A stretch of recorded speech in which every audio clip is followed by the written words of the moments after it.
आज के वीडियो में हम बात करेंगे कि गवर्नमेंट जॉब की प्रिपरेशन के समय हम पार्ट टाइम जॉब ज्वाइन करें, जैसे कि पार्ट टाइम कोचिंग हो या फिर कोई भी ट्यूशन सेंटर हो, वो हमें ज्वाइन करना चाहिए या नहीं करना चाहिए। काफी सारे स्टूडेंट्स का कंफ्यूजन रहता है, इवन मेरा भी कंफ्यूजन था।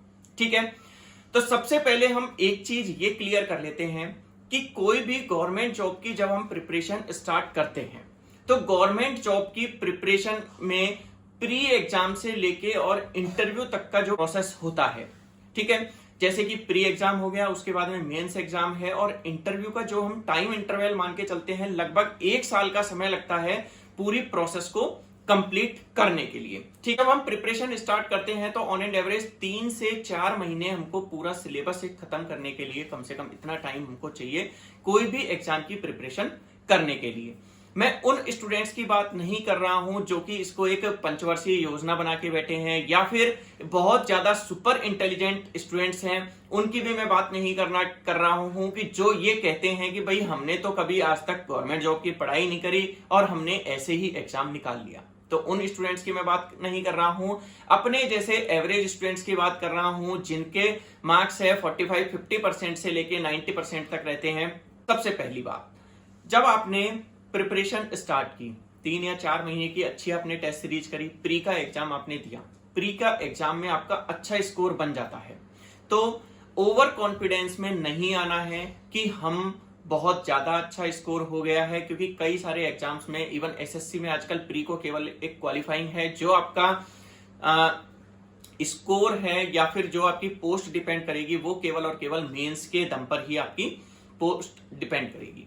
तो इसलिए मेंस का एग्जाम में ज्यादा से ज्यादा नंबर खींचने का आपको कोशिश करनी चाहिए। अब स्टूडेंट्स का मेरे पास में क्वेश्चन आए थे कि सर जैसे प्री के एग्जाम के बाद में मेंस का जो एग्जाम है लगभग 5 महीने का अप्रोक्स हमको टाइम मिला है, 4 से 5 महीने का टाइम मिलता है, तो इन बिटवीन मेरी तैयारी भी पूरी है, प्री में 160-170 मार्क्स आ रहे हैं, तो इन बिटवीन 2 घंटे की या 1 घंटे की कोई भी कोचिंग ज्वाइन कर ले कि मेरी आर्थिक स्थिति भी थोड़ी डाउन है, तो उससे मेरे को एक थोड़ा सा फैमिली को सपोर्ट करने का भी टाइम मिल जाएगा, इवन मेरे खर्चे में निकाल सकता हूं। आपकी बात सही है, लेकिन इसमें देखिए एक चीज मैं क्लियर कर देता हूं कि जब आप 1 घंटे की कोई भी कोचिंग ज्वाइन करते हैं, सबसे पहले आप ये मान के चलते हैं कि आपका 1 घंटा कोचिंग में पढ़ाने के लिए जाएगा, इवन आपका रिवीजन भी हो जाएगा और आपका जो भी कंसेप्ट है वो क्लियर हो जाएगा। एक चीज तो ये है इसका पॉजिटिव पॉइंट, लेकिन इसके साथ में जब आप कोचिंग ज्वाइन करते हैं, जब कोचिंग जाने के से पहले कोचिंग में जो आपको लेक्चर पढ़ाना है, आप सबसे पहले तो उसकी प्रिपरेशन करेंगे। चाहे आप कोई भी टॉपिक है वो आपको अच्छे से आता है, लेकिन एक टॉपिक को 1 घंटे जब आपको किसी भी लेक्चर में पढ़ाना है तो उसकी कम से कम 1 से 1.5 घंटा आपको प्रिपेयर करना पड़ेगा। मैंने खुद ने पढ़ाया हुआ है तो मेरे को भी पता है कि चाहे कितने भी अच्छे से आपको मैथमेटिक्स, रीजनिंग, इंग्लिश, जो भी सब्जेक्ट आपका है वो आता हो, लेकिन उसकी प्रिपरेशन करनी पड़ेगी। एक बात हो गई। दूसरी बात, कोचिंग जाने से पहले आप अपने कपड़ों को भी देखेंगे कि इवन पढ़ाना है तो मेरे को प्रॉपर ड्रेसिंग सेंस में जाना है, उस पर भी आप टाइम वेस्ट करेंगे, आने जाने में भी आपका टाइम वेस्ट होगा, तो लगभग 1 घंटे की कोचिंग के चक्कर में आपके 3 से 4 घंटे वेस्ट हो रहे हैं।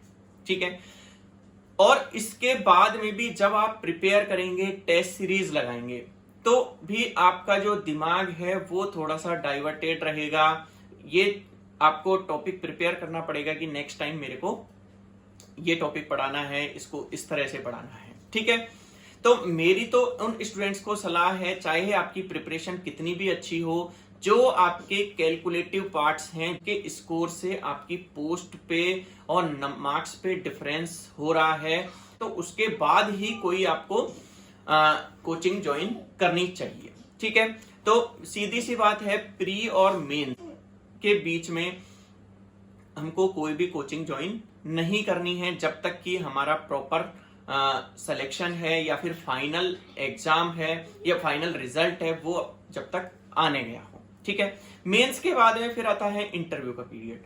इंटरव्यू एक मैं तो इजी मानता नहीं हूं, इंटरव्यू का जो सेक्शन है मेरे को तो काफी टफ लगता है। ठीक है, जिन स्टूडेंट्स को इजी लगता है या फिर उनका शॉर्ट ही हो गया कि भाई एग्जाम में मेरा सिलेक्शन फाइनल है, तो उनकी बात अलग है। बाकी जिनका अभी तक श्योर नहीं है, इंटरव्यू के 5-5 मार्क्स भी बहुत ज्यादा मैटर करते हैं। तो इंटरव्यू में जो भी क्वेश्चंस, लगभग जीके की आप प्रिपरेशन करेंगे, ठीक है, जो भी आपका सब्जेक्ट है उसकी आप प्रिपरेशन करेंगे। ग्रेजुएशन में जो भी पढ़ा है थोड़ा बहुत, कम से कम जो भी सब्जेक्ट्स हैं उनके टॉपिक्स तो पता होगी, ये सब्जेक्ट हमने पढ़े हैं, उनकी आप प्रिपरेशन करेंगे तो उसमें भी टाइम लगेगा। तो अच्छे से प्रिपेयर कर लो। बाकी थोड़े बहुत पैसों की बात है, वो तो बाद में भी आप अच्छे से कर सकते हैं। हाँ, जब आपका सिलेक्शन फाइनल हो जाए, फाइनल रिजल्ट आ गया, उसके बाद में आप कोचिंग ज्वाइन कर सकते हैं, उसमें कोई भी दिक्कत नहीं है। लेकिन एक चीज फिर भी एक इंश्योर आप कर लेना कि उस जो भी प्रोसेस है सिलेक्शन का वो फाइनल स्टेज तक हो गया है, कोर्ट में जाने की कोई संभावना तो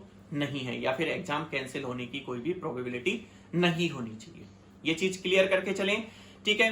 तो आप अगर कॉन्फिडेंट हैं, सारा आपके रिजल्ट आने वाला ही है या आ चुका है, तो आप बेशक कोचिंग ज्वाइन करें, या फिर कोई भी आपके इंटरेस्ट का कोई काम है वो आप बेशक कर सकते हैं।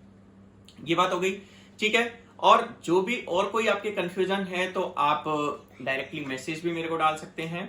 और फ्रेंड्स, लाइक, सब्सक्राइब और फॉलो जरूर करें। Thank you.